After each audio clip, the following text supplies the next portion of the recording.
Çekilişin baş sponsoru Hacı Ceylon çayları. İncəsənət təbiətin inikasıdır. İncəsənət insanın təbiətə olan töhfəsidir. İncəsənət insanın ruhudur. İncəsənət insanın yaratdığıdır. Və bugün biz Xəzərin sahilində yenə də incəsənət nümunəsi sizə təqdim edəcəyik. Ömrünün, gününün bu çağına qədər elə ömrünü, gününü incəsənətə, musiqiyə həsr edən xalqın sevimlisi və xalqın müğənnisi İzzət Bağırov bizimlədir. Hər birinizin hər vaxtınız xeyirli uğurlu olsun, əziz bizi izləyənlər, əziz bizi gözləyənlər. Xəzərin sahilindən sizi salamlayırıq və İzzət, xoş gəlmişsiniz. Çox sağ olun, xoş gününüzə gələk. Təşəkkür edirəm, minnətdaram əvvələn dəvətiniz üçün və bu gözəl sözlər üçün. Var olasınız, qarşılıqlıdır və bu xoş sözlərin də eyni ilə sizin üçün deyirəm. Allah razı olsun, minnətdaram. Çox sağ olun dəvətiniz üçün. İzzət, Xəzərin sahilindəyik və Xəzər özlüyündə bir çox insanlar üçün böyük məna kəsb eləyir. Yəni, hər nə qədər qanımız qarada olsa, sevinsək də, bir Xəzərin ətrini ciyərlərimizə çəkəndə həmən əhval-ruhiyyəmiz dəyişir. Bu, həm də metamarifik bir sualdır. Xəzər sizin üçün nə anlam daşıyır? İzzət Bakılıdır. Bəli. Və Xəzər adamıdır, Xəzərçidir. Xəzərçi deməzdim, amma Bakılı olmağını, Bakılıyam, dənizi də sevirəm. Amma dənizi getmirəm. Dənizə getmirəm, onun da müəyyən səbəbləri var. Çünki getsəm də istifadə edə bilmirəm. Çünki bizdə biraz ətraf mühit elədir ki, indi insanlar dənizdə olanda mən aparıram uşaqları. Uşaqları aparıram, mən özüm geyimli, elə evdən necə çıxmışamsa elə də otururam. Ancaq nəzarət edirəm uşaqlara. Özüm dənizə nə girə bilirəm, nə bir şey. Ancaq dənizi sevirəm, dənizdən xoşum gəlir. Dəniz, Peyğəmbərimizdən gözəl bir hədis vardır ki, dənizə baxmaq belə ibadətdir. Hətta dənizə baxmaq ibadətdir. Mən necə deyir, məsələn, Qur'an-ı Kərimə baxmaq belə ibadətdir. Hətta dənizə də baxmaq ibadətdir. Çünki dəniz həmişə insanın bir problemi olanda, dərdi səri olanda, istəyirsən tək gedib dənizin çox var da, belə ətrafımızda dostlarımız da var ki, getdim dəniz kənarında oturdum, fərqi yoxdur ya, qışda ya yayda. Özü əsasında qışda onun ləzzətini alırlar. Getdim, bir dayandım, baxdım, özü də filmlərdə də biz buna rast gəlirik, filmlərdə də olur, tamaşalarda da var. Mənim ən çox sevdiyim bir tamaşa var, Azərbaycan Dövlət Televiziyasının tamaşası idi. Pəncərədə işıq tamaşası, orada Zemfira Nərimanbayeva ilə oynayan Nurəddin Mehdixanlının gözəl bir tamaşası vardı, Pəncərədə işıq. O filmdə də, tamaşada da oradan yadımda qaldı. Həmişə bu kədərli, dərddə olanda Nurəddin Mehdixanlı maşını sürür, yanırdı dəniz kənarında, tək başına dənizə baxırdı. Yəni, dəniz insanı həm sakitləşdirir, həm sənə danışır, həm dərdləşə bilirsən. Yeganə varlıqdır ki, onunla həm rahatlaşırsan, həm dərdini boşaldır. Elə bilirsən ki, səni eşidir və sənə cavab da verir. O ləpələrin səsi var ha. Ləpələrin səsi elə bir sənə dedilər və sənə cavab verir və sən onu söz deyirsən, o da sənə o sözünü deyir, sənə dərdi bölüşür. Və yeganə bir şeydir ki, dənizdə o sənə eşidir və sənin sözünü kəsib sənə protiv nə deyirlər? Müdaxilə etmir, əksinə getmir də. Əksinə getmir və ona görə də insan rahatlaşır. Yəni, rahatlaşmağın səbəbi odur ki, o sənin əksinə getmir. Ona görə orada rahatlaşırsan. Söhbət əsnasına bax, söylədiniz ki, geyim necə çıxıramsa, elə də otururam dənizin kənarında. Həmişə, yəqin ki, böyük əksəriyyət tamaşaçılarımızın da bu fikri var ki, İzzət Bağırov öz geyimi ilə, öz xüsusi dəsti xətti ilə, öz səliqəsi ilə seçilir. Biz sizi adi formada belə görməmişik. Yox, dəniz geyimim var da. Məsələn, dənizdə, məsəl üçün... Belə giriş eləyirdim ki, görüm dəniz forması var. Mən yayda, kətana çox üstünlük verirəm, yayda. Və dəniz kənarına gedəndə xoşlayıram, ağ kətan şal var, ağ belə köynək, amma uzun qoldur belə. Kətan adamı həm tərləməyə qoymur, həm istidən qoruyur. Özə ağ rəng daha üstündür də. Sadəcə görsən, ətrafda biraz elə insanlar var ki, elə bir ki, məsəl üçün, sən dənizdəsən və bir də görsən, telefon əlində səni çəkməyə başlayır. Telefon əlində səni çəkməyə başlayır, ona görə ehtiyatımı saxlayıram. Elə geyimli dayanıram dənizdə. Çəksə nə olacaq ki? Yəni orada doğal, normal haldır. Bəlkə İzzət Bağırovun özünün öz içərisində özünə qoyduğu o baryer var. Onu keçsə bəlkə həyatı başqa cür olacaq ki, yəni niyə görə kimsə məni dəniz çimərliyində kimsə çəkib götürüb bunu hardasa paylaşmalıdır ki, niyə? Əgər mən onu paylaşmıramsa, kənar adam niyə paylaşmalıdır ki? Əgər məsləhət olsa, mən özüm onu çəkib öz səhifəmdə paylaşaram da. Girin mənim Instagram səhifəmə, baxın, görün, bir dənə olsun mənim dəniz geyimində, dəniz kənarında nəsə paylaşımım var, yoxdur. Mən ümumiyyətlə paylaşımları da həmişə, səhifəm ancaq ya efirlərdə oxuduğum mahnılardır, verilişlərdir, bir də toylardır, oxuduğum toylar. Heç vaxt, məsəl üçün, mən xoşlanmıram Instagram səhifəmdə, gedib dostlarla oturaq, adam var ya, məsəl üçün, telefon əlində, girir telefon əlində, çıxır telefon əlində, hər şey çəkib storiyanı doldurur. Dolu da baxıb görsə ki, bütün günü, mən məsəl üçün Instagrama ola bilər ki, 20 gün işinə qoymaram, bir ay işinə qoymaram. Yəni, vacib, mən ora vacib kimi baxmıram da, vacib bir şey kimi baxmıram. Ona görə də həmişə mən, bu 35 ildir mən səhnədəyəm, 30-35 ildə oxuyuram. 91-ci ildən efirdəyəm, 91-dən bugünə qədər mən efirdə olmuşam.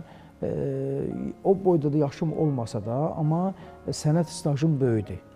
Sənət stajım böyüdür və bu 35 il ərzində də çalışmışam ki, bunu qoruyum.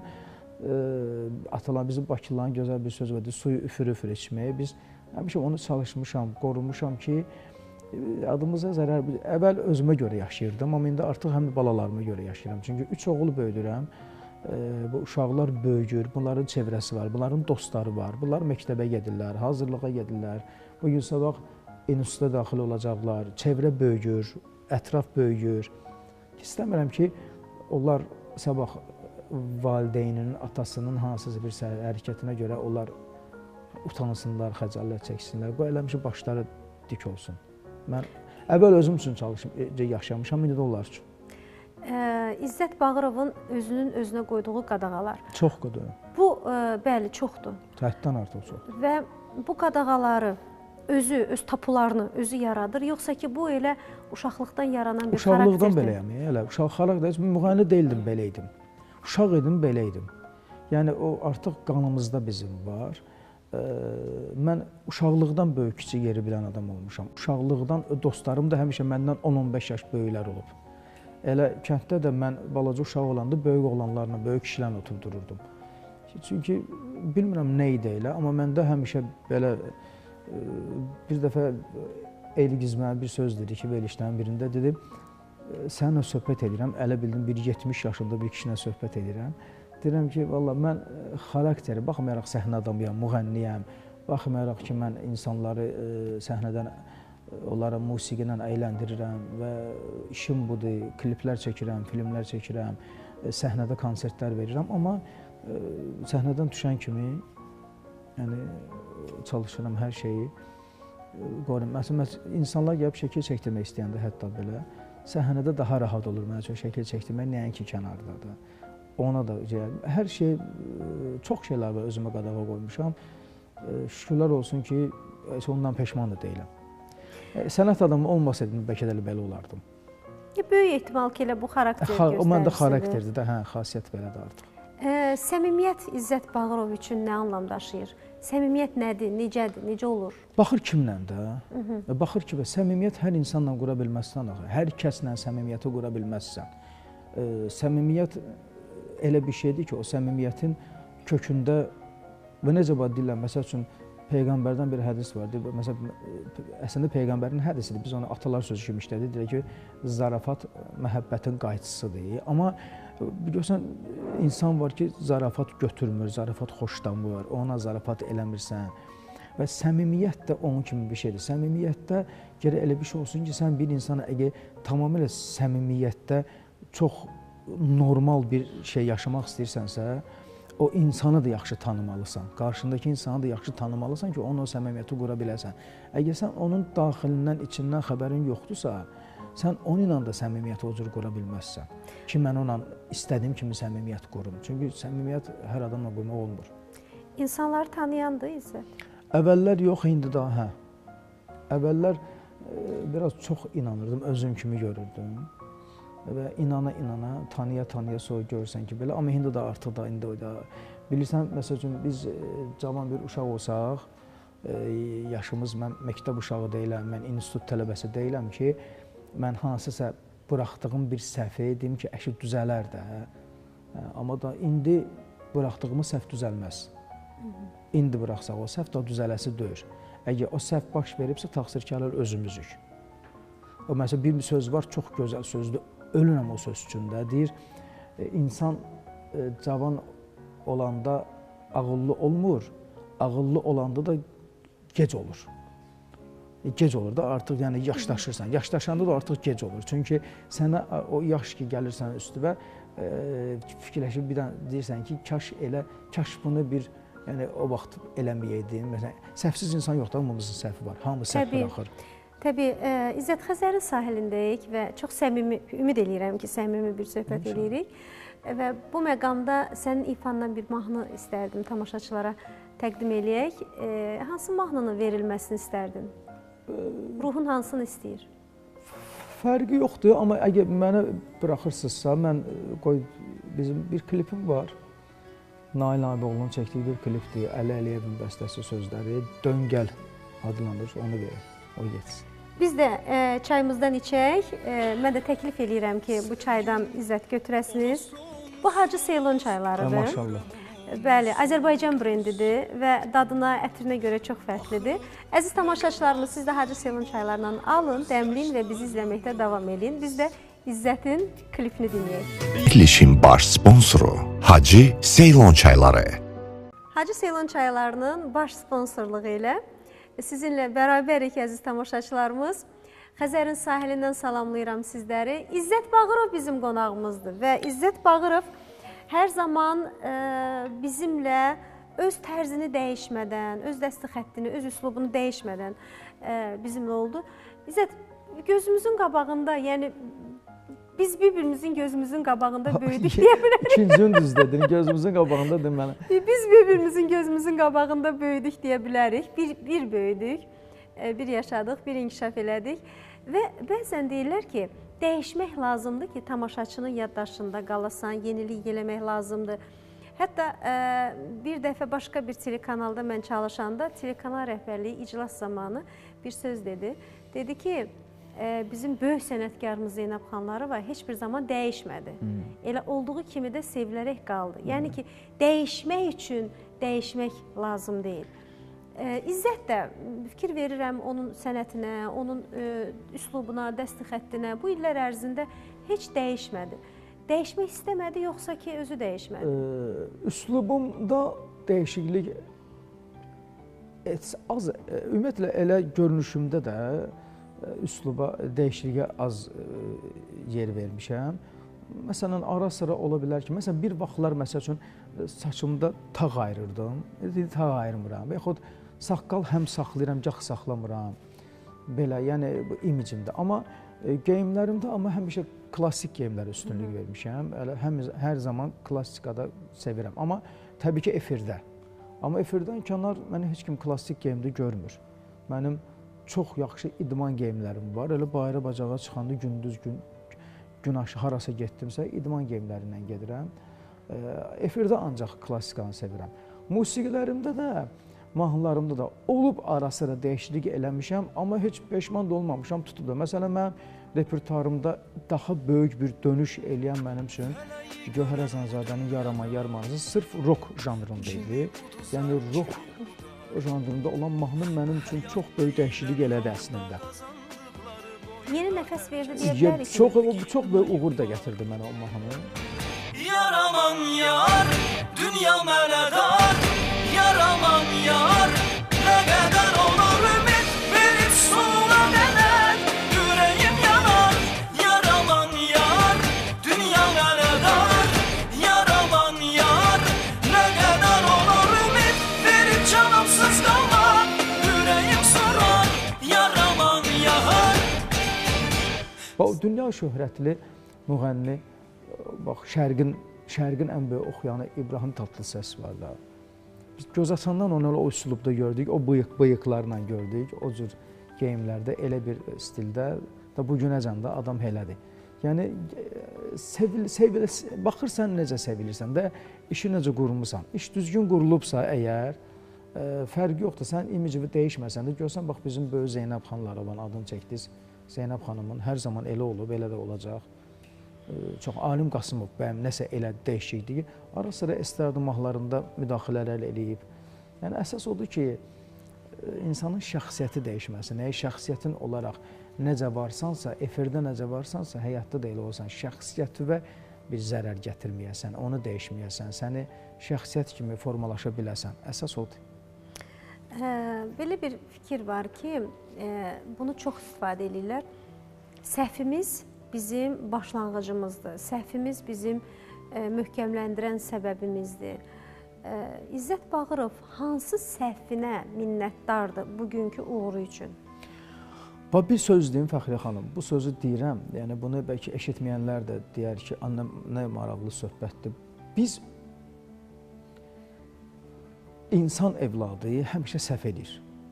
Kim olursan ol, necə bir insan olursan ol, necə müdrik bir adam olursan ol, inan, səhvsiz insan yoxdur.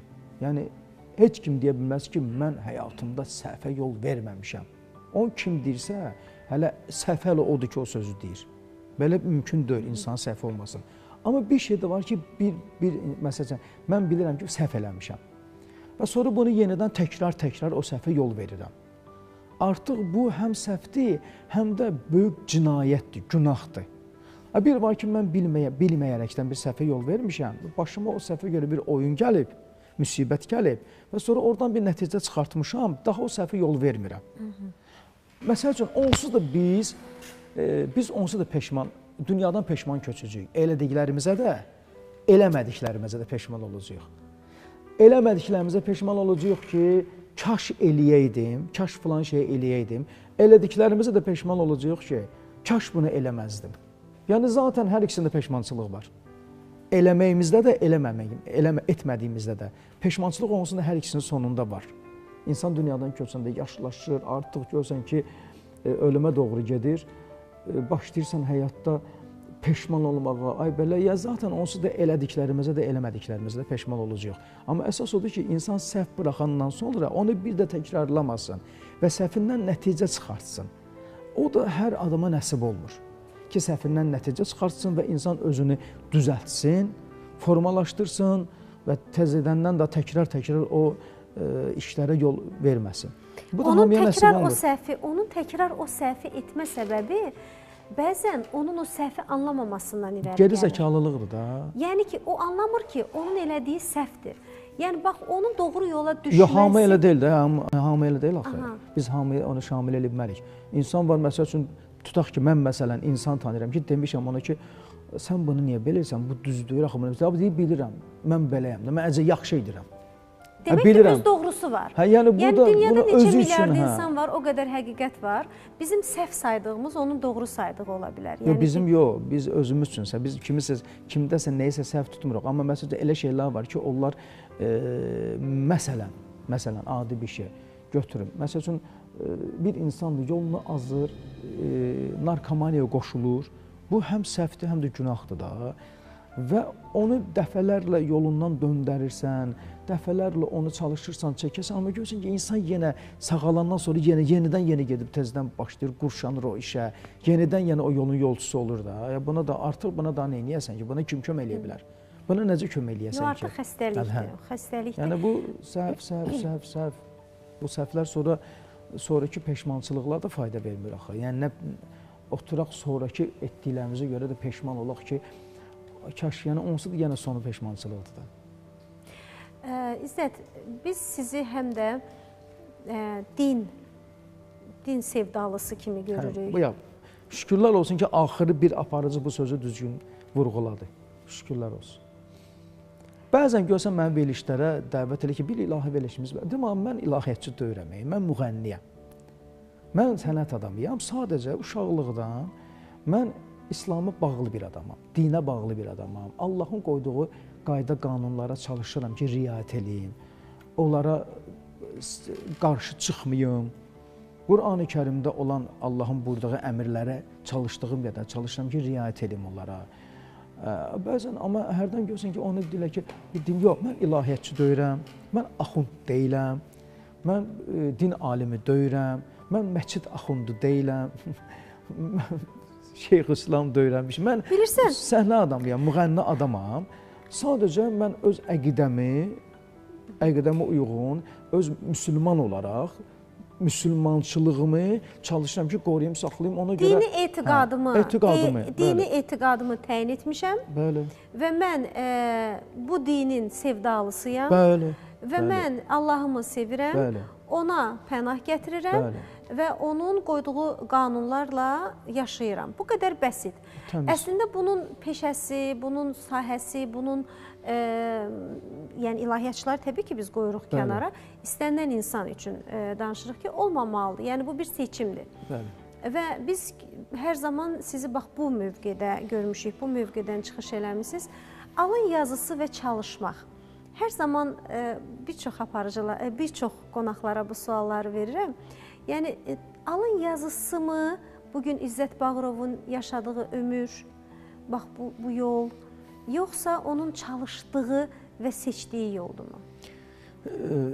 Çalışıb seçdiyimiz yol da var orada, alın yazısı da var, ikisi de var. Çünki mesela alın yazısı deyilən bir şey biz deyiriksə o var da, yəni insanıdır alın yazısı. Amma alnımızın yazısında biz çalışdığımız işlə yazırıq da özümüz üçün. Seçirik bir sənəti, o sənətin arxasınca düşürük, onunla o işin dalıcan puxtələşə və özümüz üçün alın yazısı yazırıq. Yəni alın yazısı o deyirlər insan doğulanda alın yazısı yazılır. Dünyaya uşaq gəlir, heç bir gün yaşamadan dünyadan köçür. O nə yaşadı, nə gördü ki, dünyadan köçdü də, onun nə alın yazısı oldu ki.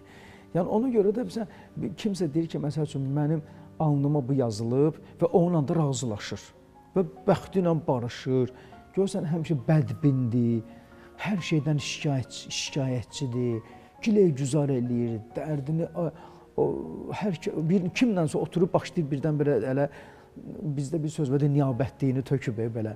Yəni ona görə bu alın yazısı deyil, bizim özümüz onu yazırıq, özümüz üçün, öz açdığımız cığırla, yolla, çalışdığımız işlə onu özümüz üçün yazırıq.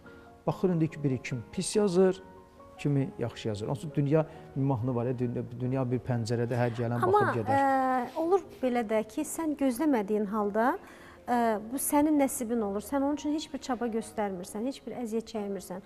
Amma o sənin nəsibindir və sən onu yaşayırsan. Sən saydığı bu sayı gövhərləyinə. Yəni bax belə bir paradoksal bir vəziyyətdir bu. Belə bir söz də var, məşhur söz ki, axı mən dua eləyirəmsə, Allah bunu mənə dua ilə verirsə, bəs onda mən niyə dua eləyirəm? Cavab gəlir ki, bəlkə sənin o duan elə sənin qismətindir. Bəli. Yəni kimisə sənin üçün elə Allah göndərir. Hansısa deyir, Həzrət Əlidən gözəl bir söz var, çox əla bir sözdür. Deyir ki, Allah bir də görsən elə bir yerdən qapı açır ki, orada heç vaxt qapı olmayıb. Heç zaman orada qapı olmayıb, amma Allah oradan bir qapı açır. Ümidin yoxdur da ora. Sən başqa bir tərəfdən gözləyirsən, amma elə bir tərəfdən sənə bir xeyir iş gəlir ki, səni şaşırdır, ağlıma gələcək bir şeydir ki, mən axı gözləmirdim bu şey, bu nədə oldu. Deməli, sən Allah bu yer üzündə neçə milyard insan varsa, hamısının qəlbindən xəbərdardır da. Hər kəsin elədiyi bütün işlərdən xəbərdardır. Biz nə qədər gecənin qaranlığında, nə qədər zülmətdə işlər görsək ki, Allah nə bilir. Amma Allahın hər kəsin qəlbindən, hər kəsin elədiyindən xəbərdardır. Ona görə də hər bir iş görəndə Allaha xatir, pis iş görürüksə Allaha xatir çəkinmək lazımdır. İzzət, razıyam və biz də Allaha xatir tamaşaçılarımıza gözəl əhval-ruhiyyə verməyə çalışırıq. Onlarla ünsiyyətdə olmaq istəyirik. Sizi kimi qonaqların vasitəsilə onlara bir enerji ötürürük. Hardasa, necəsə, hansısa sözümüzlə bəlkə onlara nəyəsə təsir etmək istəyirik. Bunu isə bizə Hacı Seylon çayları bəxş eləyir. Bu çaylar həqiqətən dadına görə, öz keyfiyyətinə görə çox fərqlidir. Həm də bir dini etiqada sahib və ona sadiq bir insanların məhsuludur. Allah canlarını sağ eləsin. Bu mənada hər birimizin evimizdən ruzu bərəkət əskiyi olmasın əziz tamaşaçılarımız və hər birimizə bol-bol sevgilər arzu edirik və bu sevgini, bu istəyi biz neyinirik? Çay süfrəsi ətrafında həmişə bölüşürük. Dostu da çay süfrəsinə dəvət edirik.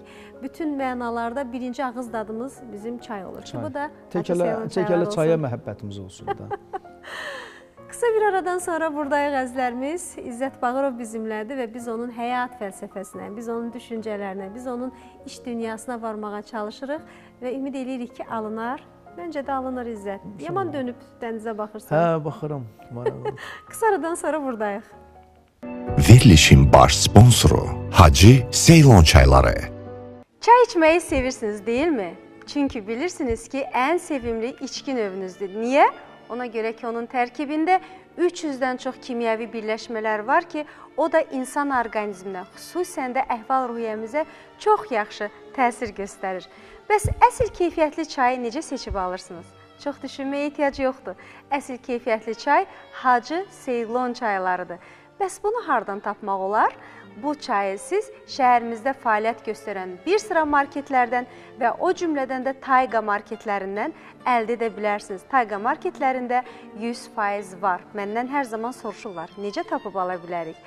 Və Hacı Ceylon çayları niyə digər çaylardan fərqlənir? Ona görə ki, Şri-Lanka torpaqlarında yetişdirilən kollardan hazırlanır və Şri-Lanka hökuməti keyfiyyətinə əmin olmadığı heç bir məhsula bu keyfiyyət nişanının vurulmasına icazə vermir. Hacı Ceylon çaylarında isə var. Daha ətraflı məlumat əldə etmək istəsəniz, bu QR koda daxil ola bilərsiniz və oradan bütün məlumatları əldə edə bilərsiniz. Yox, əgər daxil ola bilməsəniz, deyim sizə ki, yaşlı rəngli qablaşmada olan Pekoya çeşidi xırda yarpaqlı sadə qara çaydır. Qırmızı rəngli qablaşmada olan Opa çeşidi iri yarpaqlı sadə qara çaydır. Göy qablaşmada olan Earl Grey çeşidi isə xırda yarpaqlı ətirli qara çaydır. Ağ qablaşmada olan Green çeşidi isə yaşıl çaydır ki, bunu da xanımlar daha çox sevir. Hər birinizin evinizdən gözəl əhval-ruhiyyəli, təzə dəmlənmiş çay əskik olmasın. Bu, Hacı Ceylon çayları olsun. Çünki 100% təbii Ceylon çayıdır və Azərbaycan brendidir. İmtina edilməyəcək təklifdir. Hacı çay, imtina edilməyəcək təklif. Bulaq üstə gələn gözəl, oyna incə bel oynasın. Sona kimi süzən gözəl, oyna incə bel oynasın. Bulaq üstə gələn gözəl, oyna incə bel oynasın. Sona kimi süzən gözəl, oyna incə bel oynasın. Ay qız sən oynayınca bel oynasın, ağ üzündə tel oynasın. Ay qız sən oynayınca bel oynasın, ağ üzündə tel oynasın. Ay qız sən oynayınca bel oynasın, ağ üzündə tel oynasın. Ay qız sən oynayınca bel oynasın, ağ üzündə tel oynasın. Verilişimiz davam eləyir. İzzət Bağırov bizimlədir. İzzət Bağırov öz dəsti xətti ilə artıq illərdir neçə nəslin zövqünü oxşamağa başlayır. Yox, davam eləyir və İzzət, sizin bir sahədə də özünüzü sınamağınızı biz gördük, film çəkilişində, Ümidlər puç olanda. O, mənim sonraki ən axırıncı filmimdir. Ondan qabaq filmlərim var. Ondan qabaq da başqa bir filmim vardı. Ən böyük uğurlu filmim də o olub. O vaxtları onun böyük təqdimatı oldu musiqili komediyalar teatrında və sonra onu o vaxtları Səbuhu studiyası deyilən belə bir studiya var idi. O vaxt YouTube yox idi deyə. YouTube olmadığına görə, sosial şəbəkələr olmadığına görə düz 6 il, 7 il o filmin ancaq DVD-ləri satılırdı bütün dükanlarda, mağazalarda. Böyük tirajla satılırdı, çox böyük tirajla, ayrılıq imiş film. Məni yardan fitnə fələk ayırdı, gülü güldən əsdi külək ayırdı. Məni yardan fitnə fələk ayırdı, gülü güldən əsdi külək ayırdı. Məndən olsa ayrılmazdım yarımdan, onu məndən zalım fələk ayırdı. olsa ayrılmazdım yarımdan. Onu benden zalim felek ayırdı, zalim felek ayırdı. Zamanenin attığı ox düz değer, dertlilere gülden ağır söz değer. Zamanenin attığı ox düz değer, dertlilere. O filmdə də Mehriban Xanlarova, Naribətov və Nativan Həbibi mənim başrol oynayır. O film də mənim filmimdir. Rejissoru Ağvəli Əliyev idi, dünyasını dəyişmişdi. Sonra filmi sağ olsun Faiq Kərəmoğlu yarımçıq qoymadı, qalsın, tamamladı. Dostum. Ondan sonra başqa filmlərə çəkildim, amma öz filmim Ümidlər Puç olanda oldu yenidən. O Həm ssenari müəllifi, ssenarisini mənim idi. Hə, rejissor Samir Qulamov idi. Necədir? Ümumiyyətlə bunu uğurlu iş hesab edirsiniz? O mənim öz Film industriyasını özünüz üçün o uğurlu iş bizdə hesab bilirsiniz, edirsiniz? bizdə o elə də bizdə komediya filmi gərək olsun ki, satışa çıxsın. Satış üçün yaxşı, əgər istəyirsənsə kinoteatrlarda satış versin, onun üçün gərək kinokomediya çək, kinokomediyalı olsun, komediya filmləri çəkəsən. Amma yenə də bir neçə ay filmimiz kinoteatrlarda oldu. Mən onu zaten kinoteatrlar üçün çəkməmişdim, çəkmişdim kanallara verməyə və sağ olsun, demək olar ki, bütün telekanallar o filmimi dəfələrlə veriblər. Dəfələrlə o film efirdə olub, sağ olsunlar. Hindi də ara-sıra verirlər. Mənim öz istəyimdir film, mənim öz istəyimlə çəkilən işlərdir. Yəni, mən özümü sınamışam.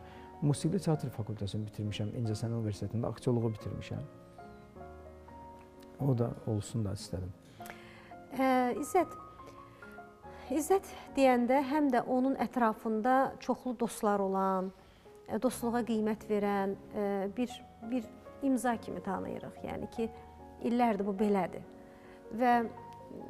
Amma həm də danışıqdan anlayıram ki, o çəki düzənində o insanlara qarşı da redaktəlidir. Olur ki, bir dostlarla biraz sınıyıram, baxıram, sonra uzaqlaşıram. Yəni olurmu elə tez-tez? Görürəm ki, görürəm nəsə mənim alınmır da məndə bunlarla. Amma elə dostlarım var ki, onlarla illərdir dostluq edirəm, münasibətim var. Necə olmalıdır dost? Bilirsən, dostda da biz səhv axtara bilmirik. Hər dostda da səhv axtarsan, axırda deyirsən, dostsuz qalarsan. Hər insanda da səhv axtarmaq olmur. Amma elə səhvlər var ki, onları geri da artıq onlara güzəşt eləmək olmur da. Ona görə ən yaxşısı nədir? Uzaqlaşmaq, məsafəli olmaq, məsafə saxlamaq. Mən dostum yox, tanışım həddən artıq çoxdur. Münasibətdə olduğum insanlar çoxdur. Dostum azdır, seçmədi. Amma belə münasibətdə olduğum, salam mələkdə olduğum insanlar həddən artıq çoxdur. Çoxdur. Necə olmalıdır? Ruslar demiş ki, tavarişdə onlar. İzzətin dostu necə olmalıdır? Hansı xüsusiyyətlərə cavab verməlidir? Yox, mən onların xüsusiyyətlərini analiz edə bilmərəm. Ona görə də hər kəsin öz xasiyyəti var. Birinci növbədə mənim üçün nədir? Dürüst olmaq, düz olmaq. Yalan danışmayaq da. Yalan oldusa hər şey var. Yalan varsa hər şey olacaq. Yəni, yalan yoxdursa əgər dostluq münasibətində insanlar ən adicə bir şey. Məsəl üçün, deyirəm ki, saat 8-də görüşərik filan yerdə, məsələn, 8. Sən 8-də gəlirsən, görürsən ki, bu adam saat 9-da gəldi. O insana da dostluq eləmə. Bir insan əgər sən görüşdə, sən gəlmisənsə, elə oradan uzaqlaş, dalını getmə. Dalını getdinsə, daha da çox orada şeylər çıxacaq ortalığa. Elə belə yüngül münasibəti saxla, elə belə. Demirəm, hər kəslə qayçıla, hər şeyə atkilan. Amma dostluq eləmə. Nəzərində tut ki, kimdir? Boş adamdır da, yəni boş adam. Dostlarından birini biz bugün efirə qoşuruq. Belə deyək ki, öncədən biz onun fikirlərini almışıq və istərdim ki, bu fikirləri, yox, əyləşin.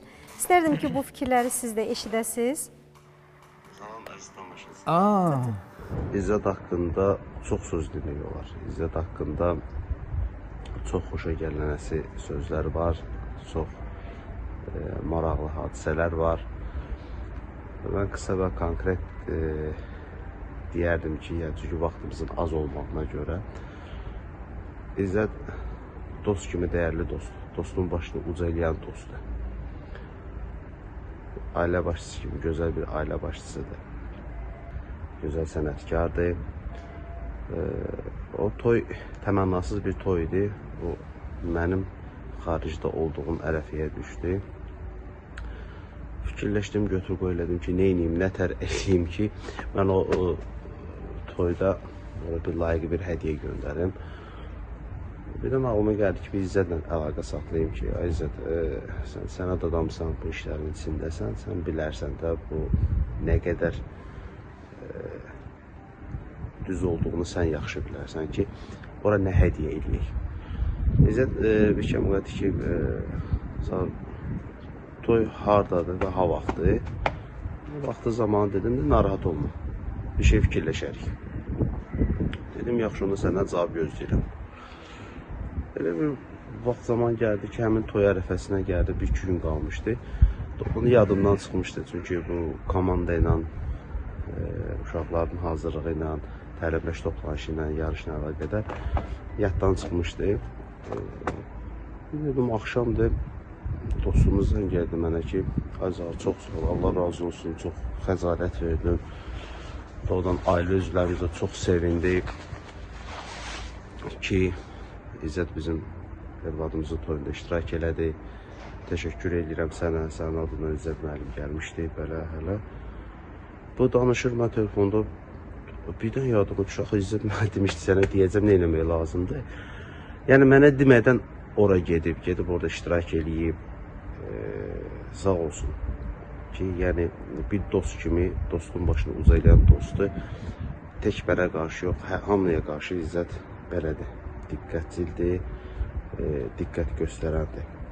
İzzət, sənə həyatda özümə nə xoş arzular arzulayıramsa, sənə də onu arzulayıram. Sənin ailənə, sənin üç gözəl balığa. İzzət gözəl ailə başçısıdır, gözəl ailəsi var. Biz həm də ailəvi dostuq İzzətlə. İzzət, sonunda bir sənə bir sual vermək istəyirəm. Bu verilişin qaydalarındandır ki, həyatda yaşadığın çətinliklərlə keçmirsən, xoş günlər görmüsən, yəni hamımız onları keçmişik. Həyatda nəyə peşmansın? Yəni, dost kimi mən hər dəfə bunu səndən soruşmaq istəmişəm, məqam olmayıb. Amma indi soruşuram səndən, nəyə peşmansan? Həyatda nə üçün peşmansan? İzzət. Təşəkkür edirəm Fəxriyə xanım, çox sağ olun. Bu Zaur Paşayev mənim uzun illərdir dostumdur. Zaur Paşayev maşallah 3 qat, 4 qat Avropa çempionudur, dünya çempionudur və çox gözəl tələbələri var, yetişdirir. Özü də tez-tez Azərbaycandan kənarda xarici dövlətlərdə, xarici ölkələrdə Azərbaycan bayrağını, himnini hər dəfə səsləndirən insandır və çoxlu tələbələr də yetişdirir. Özü gedəndə də birdən-birə 40 nəfər, 50 nəfər adam aparır özünə yarışa. O dediyi söhbət həmin ərəfəyə düşmüşdü, ona görə də yadımdan çıxmışdı. O xırda bir şeydir, biz gedib də oxumuşuq. Əslində, İzzət, bu mən də şərik oluram onun fikri ilə. Çünki öz təcrübəmdə də görmüşəm ki, çox əzizim, doğma olan bir insana bu jesti eləmişsiniz və iştirak eləmişsiniz. Əziz tamaşaçılarımız, mənim üçün çox önəmli idi o məclisdə seçilmiş insanların olması və qırmayıb gəldiyin üçün mən də bu arada təşəkkür edirəm. Fürsətdən istifadə edib. Estağfurullah, çox sağ olun. Qırmaq nədir? İmkan daxilində imkanımız varsa getmək lazımdır. Çünki yoldaşlıq, dostluq və Zaur, biz fərqli sahələrin adamlarıyıq. Zaur cidoçudur, idmançıdır və dəfələrlə, yəni deyirəm, Azərbaycanın bayrağını xarici dövlətlərdə qaldırıb və Azərbaycanı ucaldan insanlardandır. Ona maraqlıdır ki, nəyə peşmansınız? Hə, peşman deyəndə, valla elə deyim ki, nəsə belə bir qlobal bir şey yoxdur peşman olmağıma. Şükürlər olsun, həmd olsun Allaha ki, peşmançılıq o vaxt çəkərdim ki, mən düz yolda olmazdım. Mən hamı bilir, mən 13-14 yaşlarından bu yana ibadətlə məşğul olan adamam, namaz əhliyəm, orucumu tuturam, namazımı qılıram. Mən pis Allahın bayağını deyəm, Allahın qoyduğu qadağalara çalışdığım qədər çalışmışam ki, onlardan uzaq olum və əmrlərinə tabi olum. Elə də böyük bir peşmançılıqlarım yoxdur. Zaur, efirdən üzümü sənə tutub deyirəm, əziz qardaşım. İndi arasıla görsən olur belə insan peşmançılıqlar çəkir. O da xırda şeylərdə, hər bir insanın həyatında olur. Ki belə, amma bir dənə də şeydir, məsələn, mən deyir ki, çox belə adi bir sualdır ki, ikinci dəfə həyata gəlsəydiniz. Bu çox əslində primitiv bir sualdır, amma həm də çox maraqlı sualdır. Mən məsələn, əgər bir də mənim şansım olsa da həyata gəlsəydim, mən bu sahəni yox, başqa sahəni seçərdim. Hansı sahəni seçərdim? Bilmirəm nə sahəni seçərdim. Bəlkə də sırf ticarətçi olardım. Sırf, konkret olaraq mən ömrümü, günümü həsr eləyərdim ticarətə və ticarətlə məşğul olardım. Tək burada yox, gəzərdim dünyanı və başqa cür. Düzdür, bu sənətlə də gəzmək olur, amma belə yox da. Tam başqa cür qurardım işimi. Çünki bu sənət o qədər keşməkeşli və o qədər elə bir şeylər var ki, qoruya. Mən məsələn sıradan bir adam olsaydım, məsələn adi bir adam olsaydım, mən bu qədər özümə qadağalar qoymazdım. Bu qədər qadağaların içində yaşamazdım da. Amma yenə də peşman deyiləm, həmd olsun Allaha, şükürlər olsun. Sadəcə deyirəm ki, belə indi biraz məzə də olsun verilişimizdə biraz ora biz məzə də qataq, duzunu da qataq. Belə deyirəm, amma belə şükür olsun ki, Zaur, mən həmd olsun Allaha. Elə də böyük bir qlobal peşmançılıqlarım yoxdur. Şükürlər olsun Allaha, bu yaşa qədər Allah Taala bizə başımızı aşağı əyməyib, başımız uca olub. Şükürlər olsun, həmd olsun. Və 3 evladım var, 3 oğlum var. Onlarla fəxr edirəm. Onlar çox ağıllı uşaqlardılar. Eynən, elə bir ki, o hansı Bəxt üzüyündə də Ramiz Əzbərliyin çəkdiyi filmdə deyir ki, veteran kişi var orada. Eynən özüməm. Eynən özüməm. Uşaqlar eynən özümdülər. Vallahi həqiqətən də onlar bu yaşları var, balaca uşaqlardılar, amma elə bilirəm ki, mən, yəni hərdən evdə baxıram, onlara deyirəm ki, heç gözüm arxada qalmayacaq da. Mən dünyadan köçəndən sonra heç gözüm arxada qalmaz. Çünki 3 dənə izzət böyüdürəm evdə. Eyni ilə mənim xasiyyətdədirlər, mənim kimi belə, eynən mən də, eynən mən. Ona görə də biri də yox, ikisi də yox, 3'ü böyüyür. Ona görə də heç də belə peşman deyirəm, şükür olsun Allaha, həmd olsun Allaha, onlarla fəxr edirəm və dostlarımla, yanımda olan dostlarımla fəxr edirəm, yaşayışımla fəxr edirəm, şükür Allaha peşmançılığım yoxdur.